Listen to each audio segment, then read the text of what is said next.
Coming up next on the Jeff Crilley Show, you're going to meet an amazing husband and wife team that lead this soulful nonprofit. They're dedicated to helping children in the foster care system or at risk of going into the foster care system. Their incredible journey just ahead.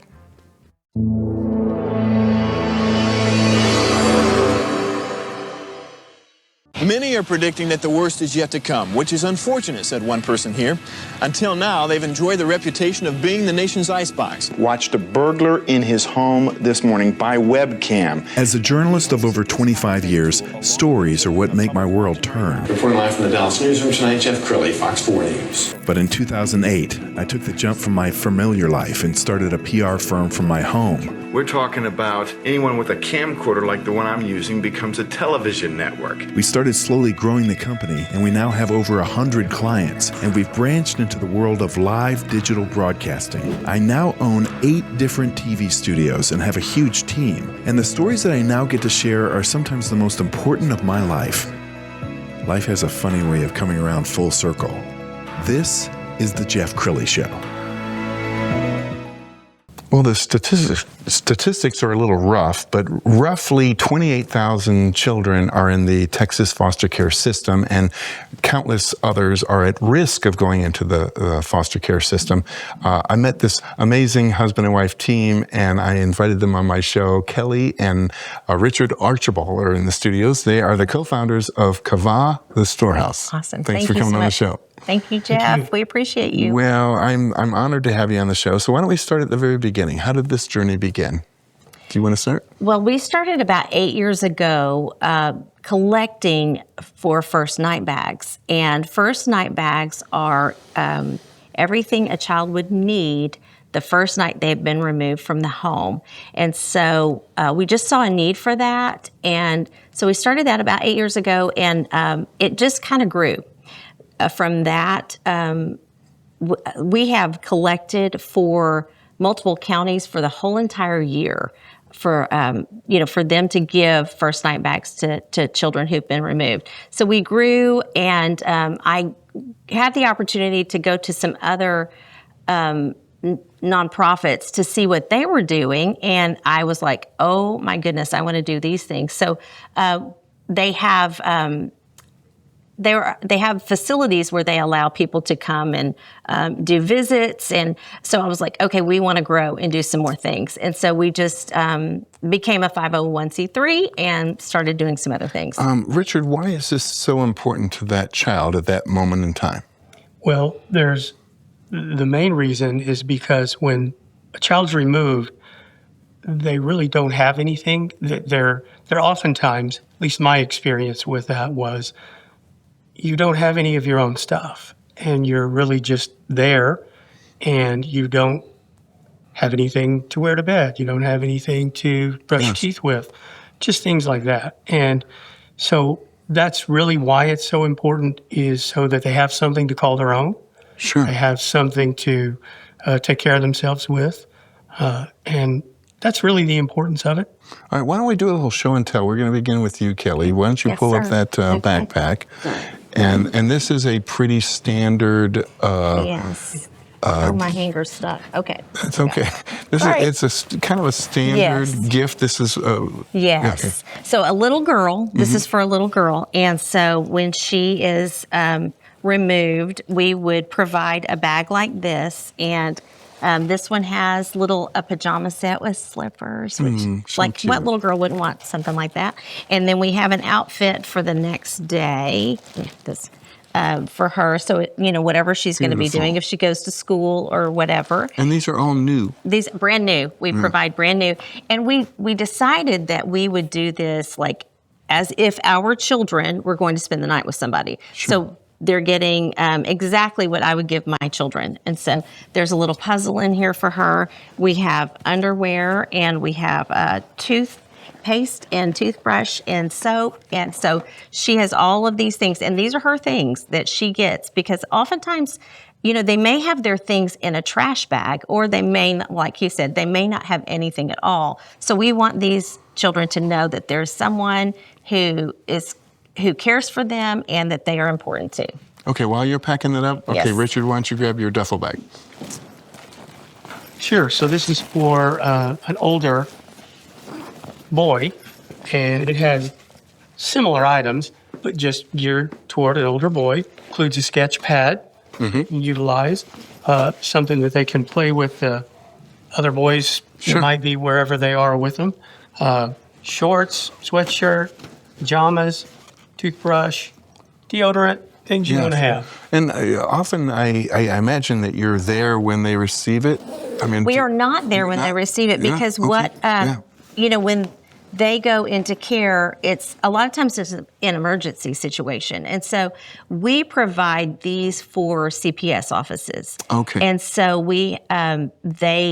there are some schools that have helped us collect. And so what we do is we collect all the first night bags and then we'll deliver them to different CPS offices. Wow. And so when there's a 4-year-old little girl, they'll go, oh, I have a first night bag for her. And so that can go to her. And so we also work with the CAC, which is the Children's Advocacy Center. And so like if there's a crime and no one's allowed back in the house, then those children will need provisions too. So we just provided for 5 children for 5 days because of something that happened in their home. Wow. Okay, we're going to pull up the website, and as we scroll down the website, I know that you're not there for the actual gift, but Right. I'm sure you hear stories from different people on the front line. Yes. What kind of feedback are you getting and makes you more emboldened to keep doing this? Well, gratitude. Like the CPS workers that we deal with, they're very grateful to be able to provide for the children and in this way. And, just a lot of gratitude. And we have written personal notes in some of the backpacks or things, and those have made very big impacts. And we've gotten some letters back from some, older children that have been very grateful for that encouragement to say, you're cared for. Richard, is there a personal story? I mean, why this? I mean, you guys could serve different parts of mankind. Why this? Well, when we started the first night bag, it sort of stemmed from I had a few events. One of specific relevance. My mom was arrested. We happened to be with her, me and my 2 brothers. And of course, there was no one that they knew to take us to. So we had to go to the shelter.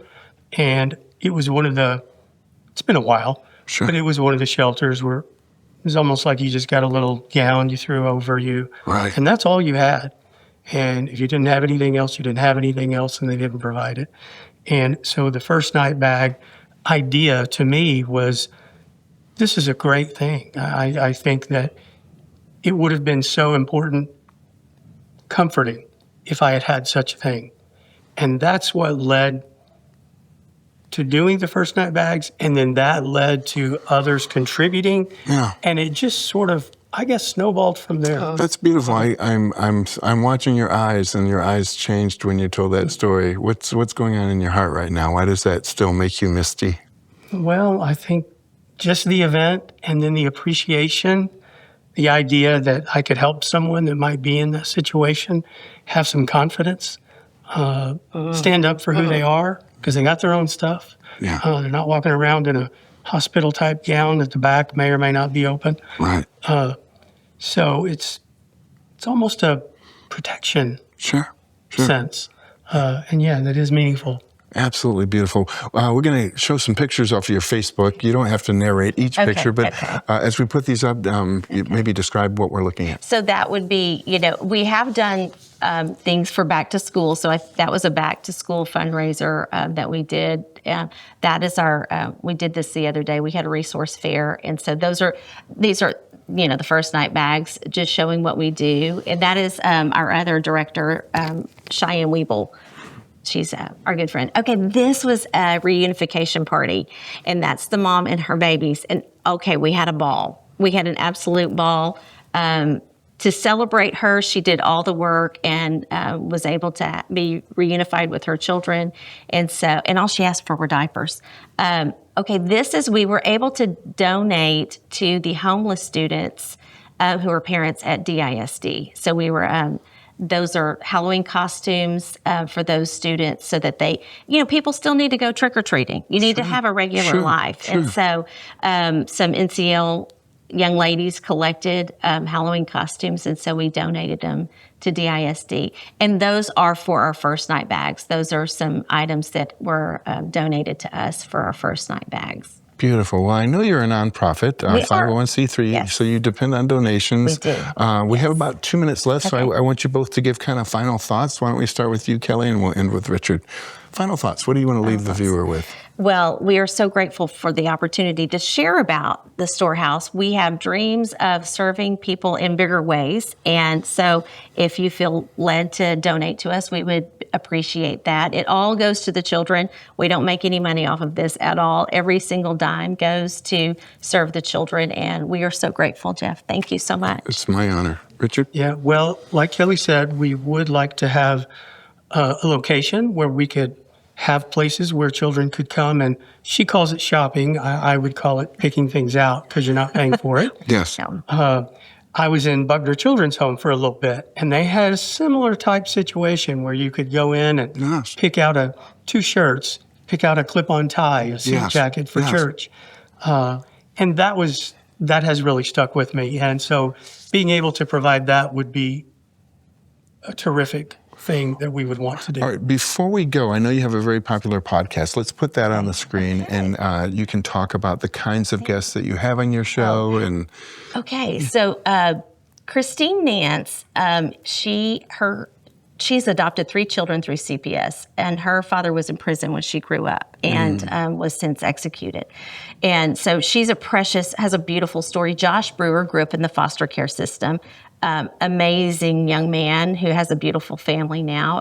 Casey Moore had addiction issues. And then the Archibald brothers, that's his story. 7 episodes of their wild and crazy story that ended in his father's murder. And then that's Franny Fox. And she was a pastor's wife and had a betrayal by her husband. And she has a beautiful story and a beautiful life. I think that's okay. So Sammy and Mary are both from Iran. Oh, wow. And they both have escaped from very dark situations and have amazing stories. Mary was actually displaced and she landed in Dallas, and she's still here. She's a beautiful lady. I love her. wow. Well, I urge everybody to come alongside them. You're doing the Lord's work. We're going to leave you with the website, which is cavathepodcast.com or cavahpodcast.com. Kelly and Richard, thanks for coming on the show. Thank you. Thank you, bet. Jeff. We appreciate it. That's it for now. We'll see you next time.